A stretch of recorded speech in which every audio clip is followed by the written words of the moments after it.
Assalamualaikum warahmatullahi wabarakatuh. Salam sejahtera bagi kita semua. Perkenalkan, nama saya Febri Hidayat Saputra. Saya dosen dari kampus Universitas Teknologi Akbar Makassar Unitama, yang kebetulan saya berhombes di sistem informasi, prodi sistem informasi. Pada kesempatan ini, saya akan menjelaskan tentang mata kuliah yang saya ampuh di prodi sistem informasi, yaitu mata kuliah keamanan sistem informasi dan komputer. Mata kuliah ini berjalan di semester 4 dan bobot SKS-nya yaitu 2 SKS.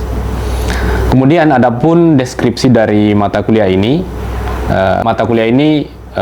mempelajari tentang konsep-konsep dasar dari keamanan komputer, yaitu tentang konsep confident, konsep integrity, sampai pada konsep utama atau konsep dasar availability. Jadi ada 3 konsep: confident, integrity, dan availability. Setelah itu kemudian mempelajari bagaimana menganalisis dan mengidentifikasi berbagai macam masalah dan ancaman yang terjadi dalam keamanan sistem informasi dan komputer. Mahasiswa nantinya bisa mengidentifikasi, mengklasifikasi berbagai macam model keamanan, ancaman-ancaman dalam keamanan sistem informasi. Setelah itu nantinya mahasiswa bisa memahami dan membuat strategi bagaimana meminimalisir terjadinya ancaman-ancaman yang sering terjadi dalam keamanan sistem informasi dan komputer. Kemudian adapun capaian pembelajaran dari mata kuliah ini, pertama, mahasiswa mampu mendefinisikan konsep dasar keamanan komputer. Kemudian yang kedua, mahasiswa mampu memahami keamanan sistem operasi. Kemudian yang ketiga, mahasiswa mampu memahami cara kerja dari ancaman virus. Yang terakhir, itu mahasiswa harus bisa mampu memahami tentang eksploitasi keamanan. Kemudian adapun materi-materi yang saya akan bawakan, materi utama yaitu tentang konsep dasar keamanan komputer, yang kedua tentang keamanan sistem operasi komputer, yang network security, dan yang terakhir yaitu tentang eksploitasi keamanan. Selanjutnya yaitu metode pembelajaran yang saya lakukan di kelas dan online, ya. Di kelas itu saya menyampaikan materi dengan metode delivery, interaction and assessment atau DIA. Jadi deliverynya yaitu menyampaikan materi ke mahasiswa, menyajikan materi, menerangkan materi-materi secara teoritis. Setelah itu kemudian kami melakukan interaction, ya, berinteraksi tentang masalah-masalah yang mereka mungkin tidak memahami dalam penjelasan atau materi yang kami sajikan. Berdiskusi di kelas dan berdialog antara saya dan mahasiswa. Adapun metode penilaian yang saya lakukan di kelas yaitu kehadiran 15%, kemudian bobot untuk tugas dan aktivitas mahasiswa itu 35%, sedangkan UTS dan UAS atau final test masing-masing 25%. Berikut video pembelajaran yang saya lakukan di kelas dengan model online. Assalamualaikum warahmatullahi wabarakatuh. Selamat siang semuanya. Waalaikumsalam warahmatullahi wabarakatuh. Bagaimana kabarnya semua? Sehat semua? Alhamdulillah sehat. Alhamdulillah. Sehat, alhamdulillah, ya. Terima kasih ya teman-teman semua sudah bergabung di mata kuliah kita keamanan sistem informasi, keamanan komputer. di kelas siang hari ini. Mungkin alangkah baiknya kita berdoa dulu ya, dan mungkin saya tunjuk salah satu teman-teman yang ada di sini untuk memimpin doa sebelum memulai pelajaran. Di sini ada Saudara Fauzan. Siap? Siap, Pak. Iya. Saya persilakan Fauzan, silakan memimpin doa sebelum kita belajar.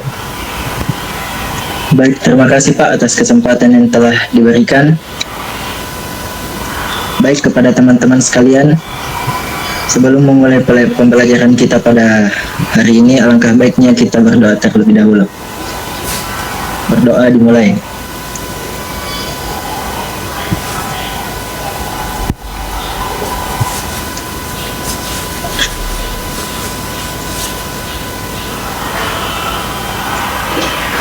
Berdoa selesai.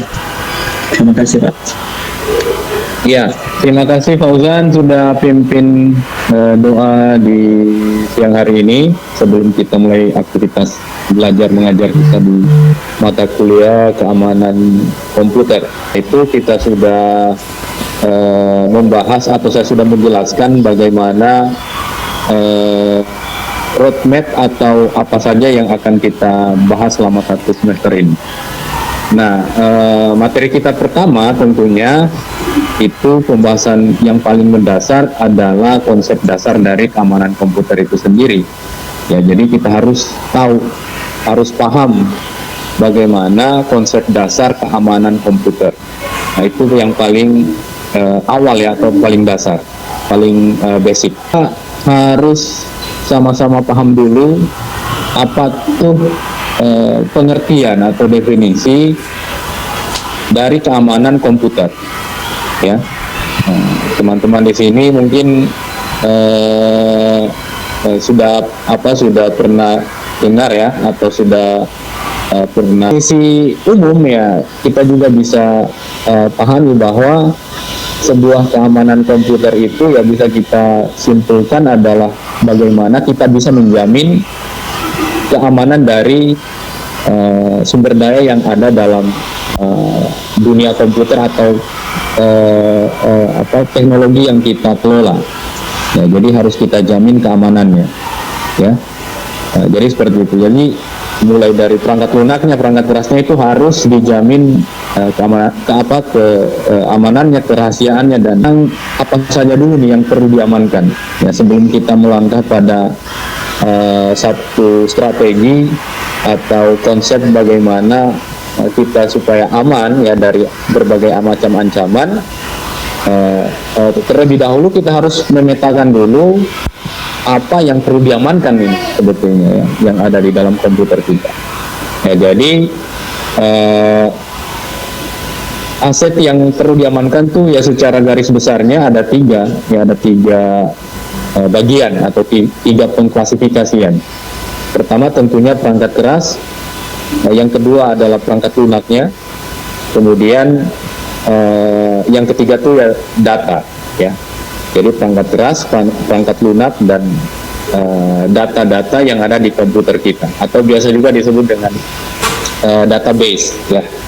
Kalau perangkat keras ya banyak tuh ya yang perlu diamankan ya, terkait secara perangkat keras ya, berhubungan secara fisik ya, CPU-nya ya, kemudian keyboard-nya, printer ya, seperti itu ya, atau perangkat-perangkat jaringan lainnya itu yang sifatnya fisik itu perlu memang diamankan.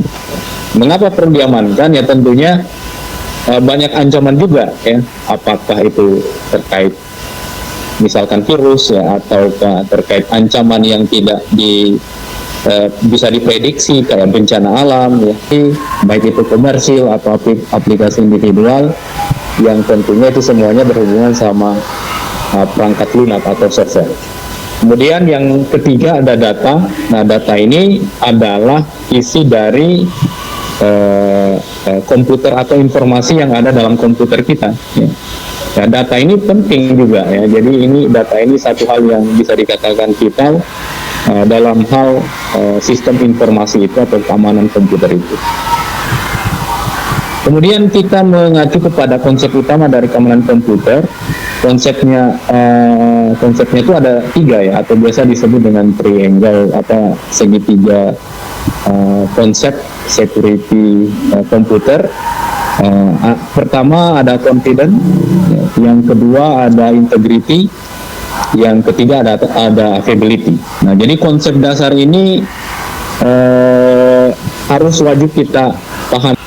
Nah, jadi mungkin polanya atau modelnya ya menggunakan password, menggunakan username, yang sekarang mungkin lebih modern lagi yaitu bisa menggunakan authentication atau biometrik.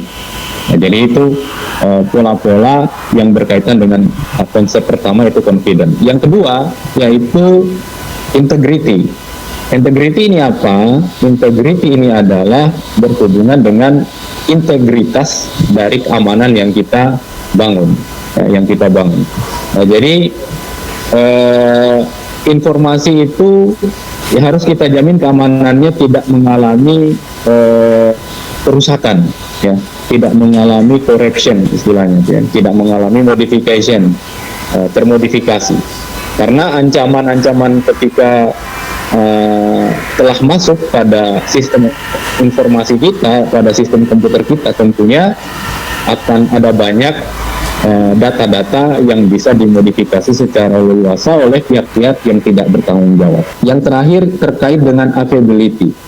Availability ini apa? Availability ini adalah ketersediaan. Ya, jadi ketersediaan tentunya cakupannya adalah keamanan komputer itu sendiri. Ya, jadi ketersediaan keamanan harus dijamin, ya. Jaga data-data kita, akan terjaga informasi-informasi yang ada dalam sistem kita. Nah, kemudian juga harus mudah, ya. Jadi tidak kemudian sistem keamanannya itu mungkin banyak, lalu kemudian mempersulit penggunanya. Itu kan tidak mengacu pada konsep ini. Jadi ketersediaannya memadai, di satu sisi juga kemudahan untuk akses informasi itu juga tidak susah, ya, mudah diakses. Kemudian berikutnya adalah bagaimana mendeskripsikan ancaman-ancaman. Tadi kita sudah memahami konsep dasarnya. Nah, sekarang kita bisa mendeskripsikan atau melihat jenis-jenis ancaman dalam keamanan komputer. Ancaman apa saja? Ya, tadi kita sudah singgung sedikit. Pertama, ada ancaman modification atau alteration. Jadi ancaman ini sering terjadi pada sistem data kita atau sistem informasi yang ada dalam komputer kita. Jadi ketika mungkin ancaman atau misalkan sebuah malware, taruhlah malware masuk dalam perangkat komputer kita, biasanya yang terjadi itu adalah data-data itu bisa dimodifikasi, bisa hilang, loss, ya, atau bisa terjadi perubahan yang tidak sesuai dengan data yang aslinya. Nah, jadi itu ancaman yang pertama. Ancaman yang kedua ada yang juga disebut dengan repudiation of origin. Nah, ini adalah entitas palsu, ya. Jadi ini bentuk penipuan-penipuan yang sekarang mungkin sudah dimodifikasi tuh, ya, yang istilah sekarang tuh dikatakan penipuan phishing, ya. Nah, jadi ini salah satu bentuk dari repudiation of origin. Ya, kalau ada terima pesan misalkan APK, nah itu ternyata di dalamnya itu ternyata tersimpan algoritma yang kemudian bisa membahayakan perangkat kita, ya. Jadi bisa menguras sumber daya atau mengancam sumber daya yang ada di perangkat kita. Apalagi sekarang, ya, kita sistem digitalisasi, segala macam transaksi kita bisa lakukan melalui gadget kita atau perangkat kita. Nah, tentunya dengan model seperti ini, repudiation of origin ini akan sangat berbahaya ketika kita sering bertransaksi, ya. Denial of result ini dia penyangkalan palsu bahwa suatu entitas itu menerima beberapa informasi atau pesan yang tentunya dalam bentuk penipuan juga ya. Nah, jadi ya hampir sama kayak tadi ya. Kalau tadi mungkin misalkan kayak periklanan ya. Nah, kalau ini juga mungkin lebih mengarah pada pembayaran kartu kredit ya. Yang sekarang itu mungkin istilah sekarangnya dikenal dengan ransomware ya. Ini masuk dalam bagian denial of service ini. Nah, jadi ransomware itu salah satu malware. Ya, jadi malware itu kan istilah ya, bukan sebutan untuk virus, tapi itu adalah istilah yang di dalamnya itu banyak model ancaman itu tadi ya. Salah satunya denial of service, ada trojan misalkan ya, ada spyware, ada ransomware ya, yang kebanyakan sering kita jumpai, atau kebanyakan yang mendapatkan serangan tuh serangan ransomware ya. Salah satunya bentuknya ini di dalamnya denial of service ini. Kemudian ada yang disebut dengan denial of service ya. Nah, jadi denial of service ini ancaman seperti apa ya? Ini denial of service ini ancamannya tuh mengarah pada sistem server komputer kita ya. Jadi ini juga sering terjadi ya, dan ada beberapa kasus yang kemudian viral di media sosial ya, gara-gara serangan denial of service ini. Jadi bagaimana caranya server kita itu langsung down. Kemudian yang terakhir, bagaimana strategi yang harus kita bangun?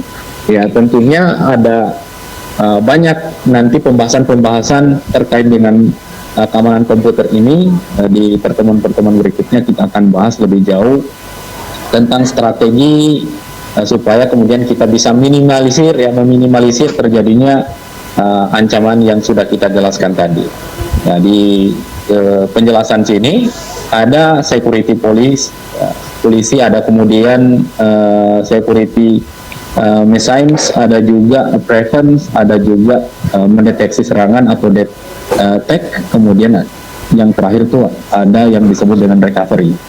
Jadi setelah kita mendapatkan serangan malware misalkan ya, bagaimana kita bisa kemudian recovery lebih cepat atau kembali pulih lebih cepat ya. Persilakan mungkin di teman-teman sekalian, siapa kira-kira yang bisa bertanya atau ada sedikit pertanyaan terkait pembahasan kita pada pertemuan hari ini, silakan. Ya, sudah ada yang angkat tangan ya, Saudari Husnul, silakan pertanyaannya. Baik. Assalamualaikum warahmatullahi wabarakatuh. Waalaikumsalam warahmatullahi wabarakatuh.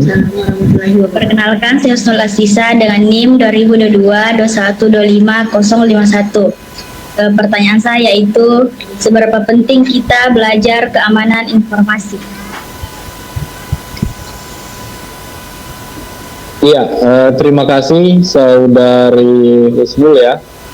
Pertanyaannya bagus sekali.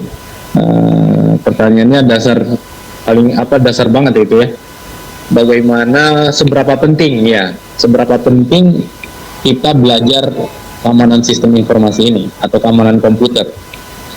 Nah, jadi jawabannya adalah sangat penting sekali ya kita belajar terkait dengan keamanan komputer ini. Mengapa? Ya karena alasan yang paling lazim atau yang paling tepat kita sampaikan bahwa tanpa ada keamanan tentunya itu akan sangat membahayakan sistem data-data kita ya, sistem komputer atau sistem informasi yang kita bangun. Jadi kalau ditanya seberapa penting, ya memang sangat penting sekali. Tanpa adanya konsep keamanan ya, tanpa adanya strategi keamanan, model keamanan yang kita bangun dalam sebuah sistem informasi atau sistem komputer, tentunya itu akan sangat membahayakan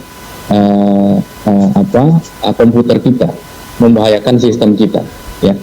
Jadi kita harus belajar gimana caranya supaya kita tidak supaya kita terhindar dari ancaman-ancaman itu tadi, ancaman malware ya, ancaman tindakan kejahatan ancaman dari bencana alam, ancaman dari hal-hal yang mungkin akan membahayakan keamanan, membahayakan sistem informasi atau komputer kita. Nah, jadi nanti ke depannya kita akan belajar bagaimana strateginya tuh ya, supaya kita terhindar dari ancaman-ancaman yang kita sudah jelaskan tadi. Ya. Strategi apa yang harus kita bangun, ya, baik dari sisi sisi perangkat lunaknya maupun dari sisi perangkat kerasnya, itu kita akan sama-sama bahas, dan mungkin kita akan lebih bagus lagi ya, kita akan coba simulasikan ya dalam beberapa pertemuan. Jadi sangat penting sekali kita membahas atau belajar keamanan komputer ini. Dan keamanan komputer bisa dikatakan bagian dari komputer juga ya, bagian penting ya. Karena tanpa ada model keamanan ya tentunya akan sangat merugikan sistem komputer kita atau terkait dengan sumber daya yang ada di dalam komputer kita. Saya kira itu ya jawabannya. Jelas mungkin, atau masih ada yang pengen ditanyakan lagi? Saudara Husnul, gimana? Terima kasih Pak. Ya, sama-sama. Saya Pak. Ya, saudari Apriliani, ya silakan. Terima kasih atas kesempatan yang diberikan. Perkenalkan, nama saya Apriliani Muslifa dengan NIM 2022-2106-018. Di sini saya akan menanyakan tentang jenis-jenis yang dijelaskan tadi. Bisa disebutkan salah satu yang mempunyai keunggulan yang mampu mendeskripsikan ancaman komputer. Itu saja Pak. Ya. Terima kasih.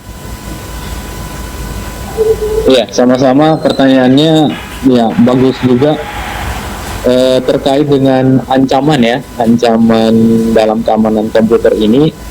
Kira-kira apa tuh yang paling mewakili atau paling menonjol ya, gitu mungkin maksud pertanyaannya, terkait dengan ancaman.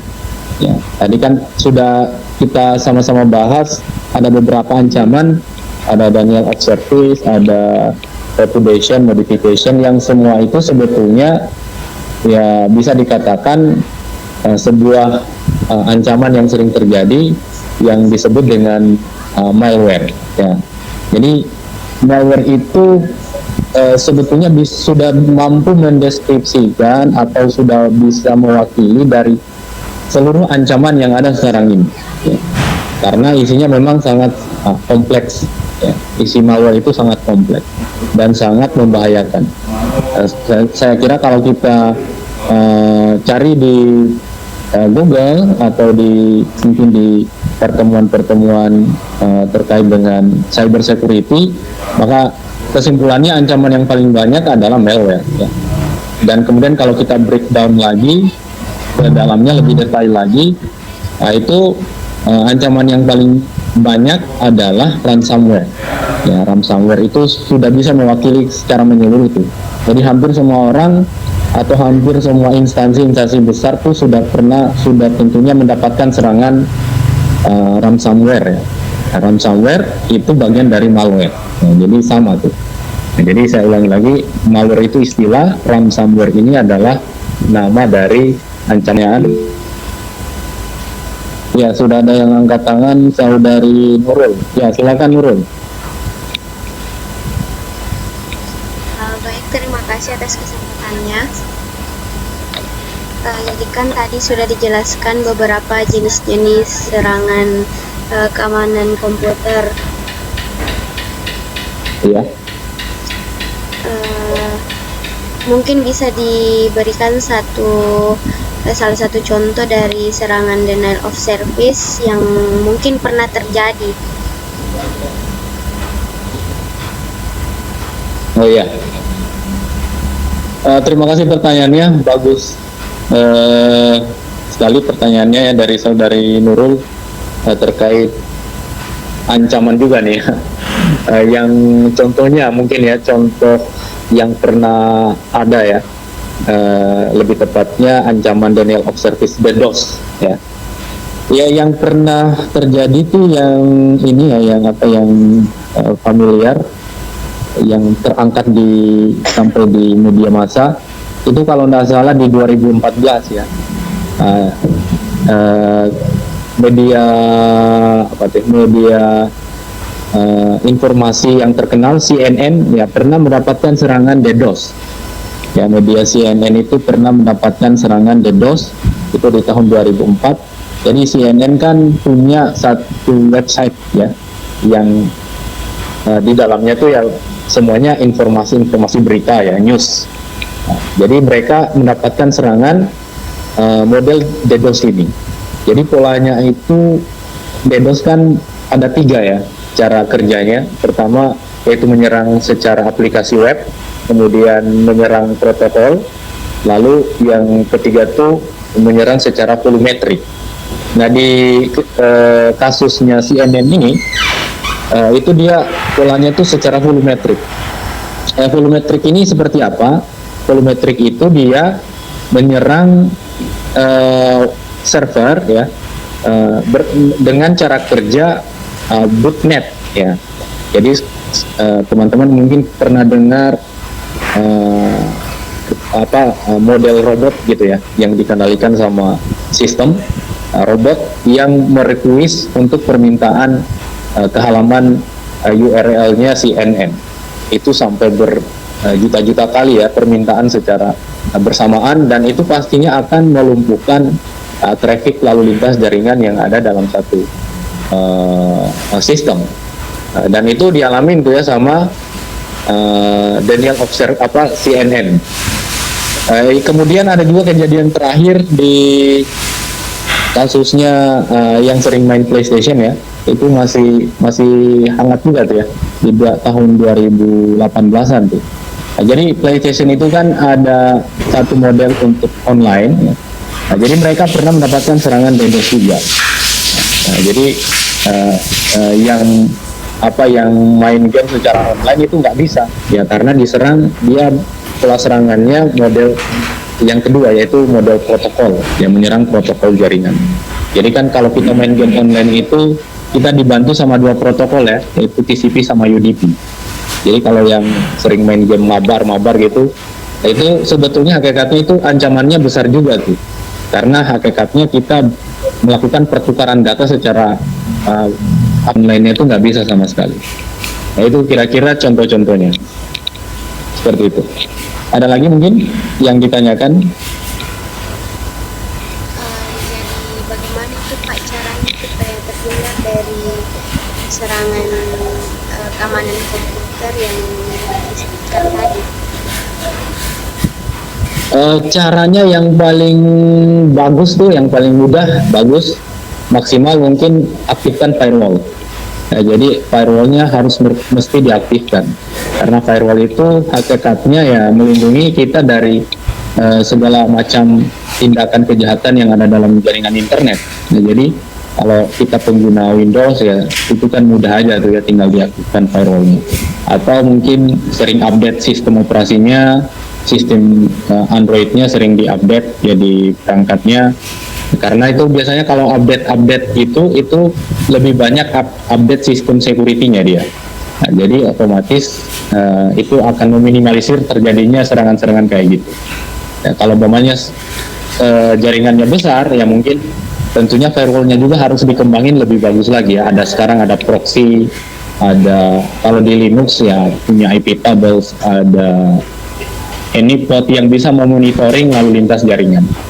Dan bisa mungkin Itulah tadi video singkat dari mata kuliah yang saya ampuh. Terima kasih. Assalamualaikum